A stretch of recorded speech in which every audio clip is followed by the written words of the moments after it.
शिव का क्रोध।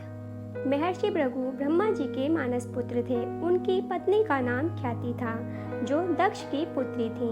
महर्षि भृगु सप्तऋषि मंडल के एक ऋषि हैं। सावन और भाद्रपद में वे भगवान सूर्य के रथ पर सवार रहते हैं। एक बार की बात है, सरस्वती नदी के तट पर ऋषि मुनि एकत्रित होकर इस विषय पर चर्चा कर रहे थे कि ब्रह्मा जी, शिव जी और श्री विष्णु में सबसे बड़े और श्रेष्ठ कौन है।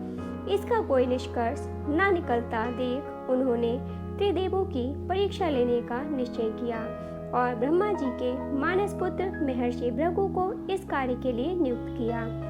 महर्षि भृगु सर्वप्रथम ब्रह्मा जी के पास गए। उन्होंने ना तो प्रणाम किया और ना ही उनकी स्तुति की। यह देख ब्रह्मा जी क्रोधित हो गए। क्रोध की अधिकता से उनका मुख लाल हो गया, आंखों में अंगारे दहकने लगे। लेकिन फिर यह सोचकर कि ये उनके पुत्र हैं, उन्होंने हृदय में उठे क्रोध के आवेग को विवेक बुद्धि में दबा लिया। वहां से महर्षि भृगु कैलाश गए। देवाधिदेव महादेव ने देखा कि भृगु आ रहे हैं तो वे प्रसन्न होकर अपने आसन से उठे और उनका आलिंगन करने के लिए भुजाएं फैला दी। किंतु उनकी परीक्षा लेने के लिए भृगु मुनि उनका आलिंगन अस्वीकार करते हुए बोले, महादेव, आप सदा वेदों और धर्म की मर्यादा का उल्लंघन करते हैं। दुष्टों और पापियों को आप जो वरदान देते हैं उनसे सृष्टि पर भयंकर संकट आ जाता है, इसलिए मैं आपका आलिंगन कदापि नहीं करूंगा।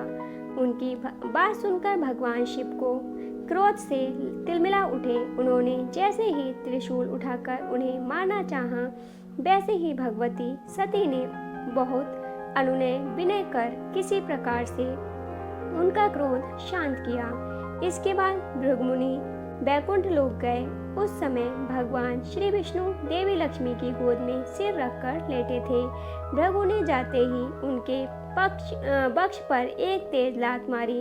भक्तवत्सल भगवान विष्णु शीघ्र ही अपने आसन से उठ खड़े हुए और उन्हें प्रणाम करके उनके चरण सहलाते हुए बोले, भगवान, आपके पैर पर चोट तो नहीं लगी, कृपया इस आसन पर विश्राम कीजिए।